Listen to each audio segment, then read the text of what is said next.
previously on Various. While I may not be sold on VR as a whole, I can certainly say I'm sold on this specific game. This is a return to Half-Life, and whether I'll be able to play it or not, I couldn't be more excited. I guess I talked myself into it. This might look like a video about Half-Life Alyx on the surface, but it's actually about how and why I talked myself into it, and why I'm pretty embarrassed to admit it. Minor non-narrative spoilers for Half-Life Alyx. When I first booted up Steam VR and later Half-Life Alyx, I set Steam to appear offline. I didn't want people to know. I felt a bit dirty. Playing VR feels like a ridiculous luxury that I can't justify having access to. I still feel that way. Spending a lot of money on a used headset just for this single game is, on an objective level, something I can't justify. I'm the type that doesn't spend more than $5 on lunch, refuses to buy anything new unless it's heavily discounted, and as I'm writing this, I'm wearing one of many pairs of jeans that at this point are frankly more holes than pants. I'm a cheapskate is what I'm trying to say. Someone that before Half-Life Alyx had never once bought a game before its release. And sure, I could say I've been buying less, but spending more on what I love, which is true. I could say I'm in a country and situation where, while perhaps uncomfortable, I'm relatively secure financially, and of course things didn't look quite so bad when I bought it. I could say I've been waiting for what feels like half of my life for a new entry in my favourite franchise, which is very close to being literally true. And I could say my love for the game I spent so much for, and I do absolutely love it, was worth the asking price. I could try to justify it, but I can't. At least not on any logical or objective level. On a personal or emotional level though, I can. Or at least I can come close. When I pulled off my headset, awkwardly extricated myself from my headphones, and put down the controllers at the close of Half-Life Alyx, I was a little teary. I say that a lot, but without spoiling anything, I didn't expect Alyx to end in the way it did. Sure, I guessed aspects of the ending before I got there, in particular exactly what was in the vault, but the last scenes got to me, as I think they did for a lot of long-time Half-Life fans. The meat of Alyx is what I want to actually talk about though. In a nutshell, it's fantastic. Two-handed interactions feel very natural, and while other VR experiences I tried didn't sell me on the immersion of the platform, Alyx absolutely did. In anecdotal evidence that speaks as much to the size of my room as it does to the immersion Alyx offered, I smashed my hands against almost every part of my room and its furniture, and somehow it was still a surprise every time. At an early point in the game, I was supposed to jump via a short teleport to a ledge, but the prompt didn't quite show up for me, so I spent a good 10 minutes looking for a plank to prop across the gap, or some boxes to stack and jump onto. It was a mild letdown that I couldn't do that, but I fully expected to be able to because of the realistic way in which I interacted with everything else before that point. It's not so much a failure of the game that I couldn't cross the gap in this way, but a testament to how polished and realistic it felt up until that point that I expected to be able to. Later on, those expectations actually do pay out in some great gameplay sequences and puzzles that make clever use of the impressively robust physics engine Alyx is built with. Speaking more broadly, the visuals are fantastic, the environment's gloriously detailed, and dialogue is really sharp. A sequence describing a club sandwich stands out as particularly funny, touching, and surprisingly informative about the world of Half-Life after the 7-hour war. Alright, Russ. Really need you to talk again. Absolutely. Be specific. Before.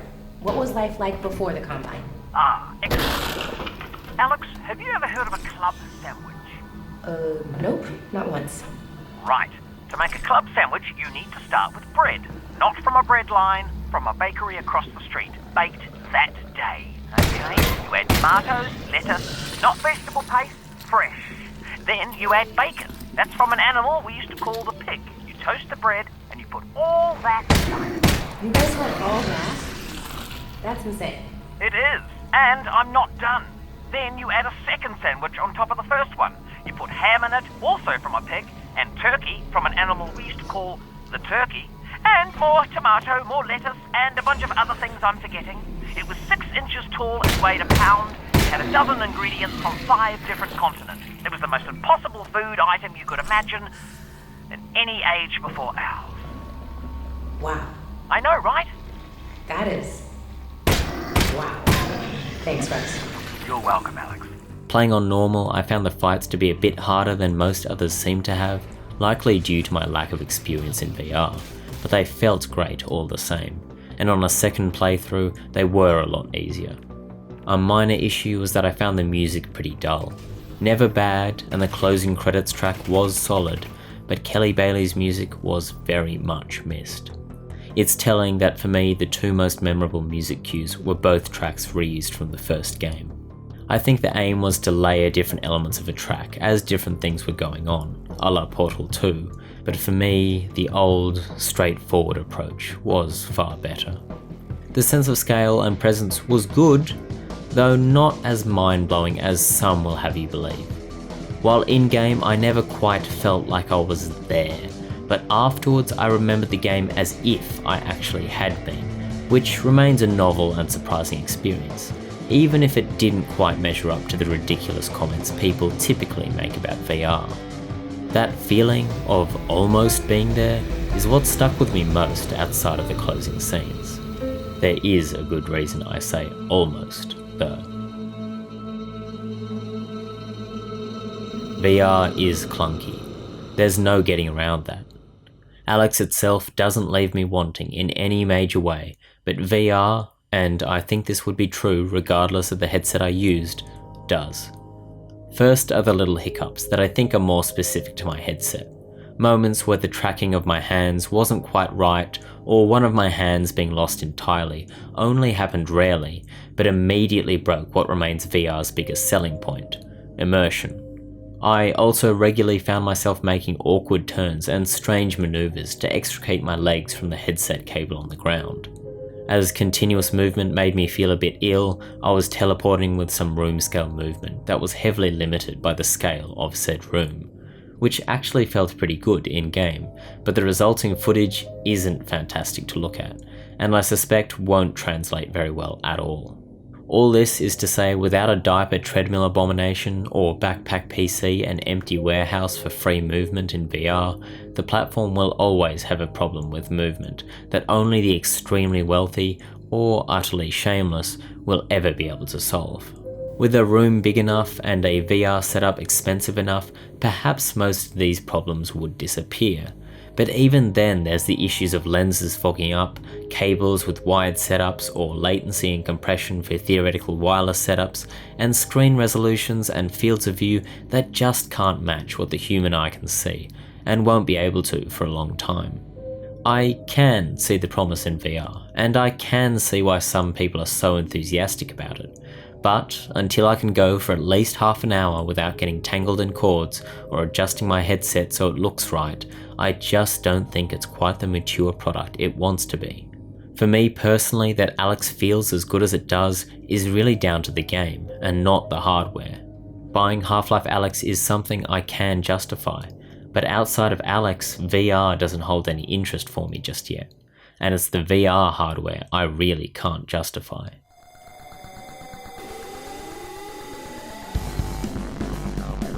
As I said in the opening to this video, I can't justify having bought a VR headset purely for one game. I see the potential, I see the possibilities, but Alyx will largely be the only game I play on it for a long time. There was a reason I was able to justify it to myself though, even if I can't justify it to anyone else, and that's the escapism it offers, and more specifically, the reasons I might want to indulge in escapism right now. The world seems pretty scary at the moment, and to be able to, more than in any other medium, really step into another world is awfully appealing. Half-Life's world feels particularly appealing to me. Aside from being that of my favourite franchise, Alyx is set against a brutally oppressive backdrop in which all of humanity is under the thumb of the Combine, but still resisting. Half-Life has a sometimes bleak but often uplifting sense of humanity to it. A light humour that's very human in the face of dehumanising atrocities. It's a world that has faced far worse than what we are facing now, but is still filled with some hope, some fighting spirit that can be hard to find in the real world. Recently, Sarah Z put out a great video about the Doomer ideology, which I'll link via the card above. It covers the state of apathy or despair about current events that just leaves you crippled with anxiety or numb to everything around you because you know, or rather feel, as though nothing can be done. To be clear, I'm not a doomer, but I definitely understand the apathy and anxiety the doomer ideology comes from. It's hard to look at the flood of bad news that surrounds us and stay positive. I try not to watch the news too often now as a form of self-care. I just want to be a little detached from the awful stuff that's happening outside, because facing it head on probably would leave me in a state of despair. Even though I know that more knowledge doesn't equal more action, I still have some guilt for doing so. Somehow feeling anxious and miserable feels appropriate, and trying to avoid such feelings feels awfully selfish. A lot of the reason why I chose to appear offline on Steam when I first played Alex was because this was more than turning away from current events, more than taking a break from the news, but actively, and at great cost, blocking it out. Self-care isn't selfish, but this, well, this is more than self-care, no matter how I might try to justify it. Ducking into a world that's facing much worse as a form of escapism might seem a little odd, but there's a very good reason people are drawn to post-apocalyptic settings and narratives. Not only do they put our own fears and anxieties into perspective, but while the cause of some kind of apocalypse is well beyond control, the everyday problems people face in such narratives are immediate and can be solved by the singular actions of single people. In Half-Life, City 17, and indeed the world, is under the control of the Combine, and that's too big a problem to solve. But the actual obstacles Alex faces are, almost universally, solved by either tool or gun. You exist in a world where you have no power over major events, but huge amounts of power in small ones, and I think it's that power over the immediate obstacles you face that makes post-apocalyptic narratives so appealing. Video games almost always offer a power fantasy, a feeling of agency far beyond what any normal person will ever have, be that in saving the world or just surviving what most people couldn't. And the real reason that pushed me towards finally buying a headset was simply that I expect for quite a while living in the real world isn't going to be much fun, and to be able to step into another world, especially one like Half-Life's, is a welcome escape. This is a problem I know how to solve. This isn't. I still can't justify buying a VR headset, and I still feel a bit dirty for having done so. But for the experience Alex gave me, for the escape it offered and indeed still offers, I don't regret it, even if I still feel guilty about it. It's in part the love I have for Alex that makes it so uncomfortable for me, because so many won't be able to experience it. Unless you're stupidly obsessive about Half-Life like I am, or tremendously wealthy, in my eyes, VR is not worth the asking price, even if you're buying used. So I thought I'd end with a few recommendations outside of VR that will hopefully offer some of the escape I personally found in Alex. Firewatch is a game as much about strained relationships, isolation and solipsism as it is about walking through some stunning scenery. On a thematic level, it seems as fitting today as it is beautiful to explore. If you like a slower pace and exploring some beautiful landscapes, it's hard to go wrong with this one. Few games offer as immersive and absorbing an experience as this one. Its landscapes, its soundscapes, and the sheer beauty of its environments all offer a glorious feeling of levity that's pretty nice to have right now. If you've got a Switch and haven't already bought it, I'd be surprised, but in my eyes, it really is worthy of all the praise it got.